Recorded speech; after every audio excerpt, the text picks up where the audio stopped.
Hey, it's Tuesday with Terry. I'm Terri Murphy, bringing you tips to make you the rock star of any communication. And today we're going to talk about the one thing that we're all probably thinking about right now, and that is the holiday greeting thing.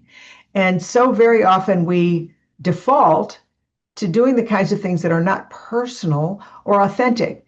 Yeah, it's great to get a card. I mean, they're wonderful if somebody thought of you, but if they just sign it, doesn't really communicate much. So what if we changed it up a little bit? What if we boosted it with a personal piece that doesn't cost a lot of money? One of them is to send something with a donation card.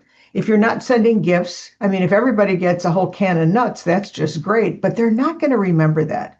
But they will remember if you donate in their name. And it could be something as simple as something personal. If they have pets, the ASPCA, if they are, particularly into children's sports, maybe the local children's sports program.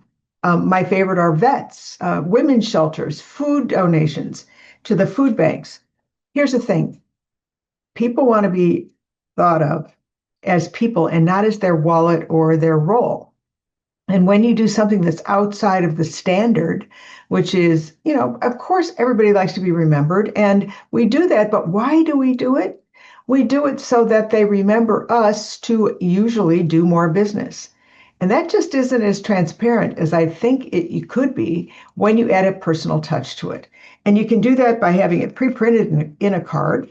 In this one, if we did it to the continuing the spirit of the holidays, a donation has been made to ASPCA in your name. Okay, if they have a dog, they're going to love you. Very often I send the puppies a gift, and I make sure that it's safe and edible and all that kind of thing. And it's specific to their dog.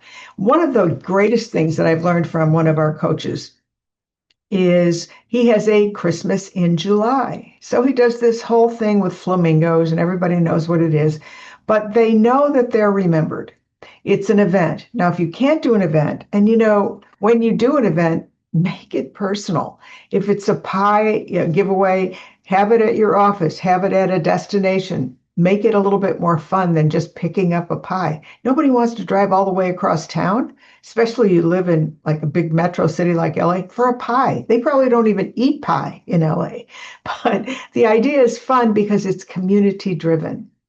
Before you just start sending gifts this year and cards, think about how to make it just a little more personal so that they don't feel like it's a kind of a pedestrian thing to do because it's the holidays, but because you truly acknowledge who they are and what they do and how they contribute to your life. At the end of the day, relationships are the key to continued connection. And when you communicate with more personal, more authentic, and more consistent communication, then you win. So everybody has to have a wonderful holiday, including you.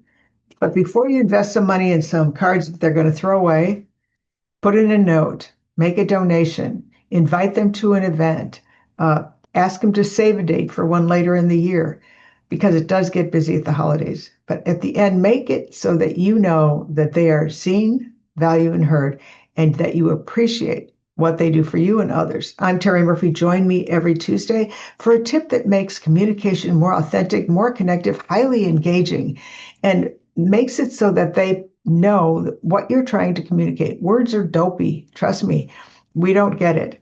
I have an ebook on the 10 tips to make you the rock star of your next presentation. And as an executive coach and consultant for how to communicate more authentically, just email me at terri@terrimurphy.com. In the meantime, get ready for those holidays because they're coming.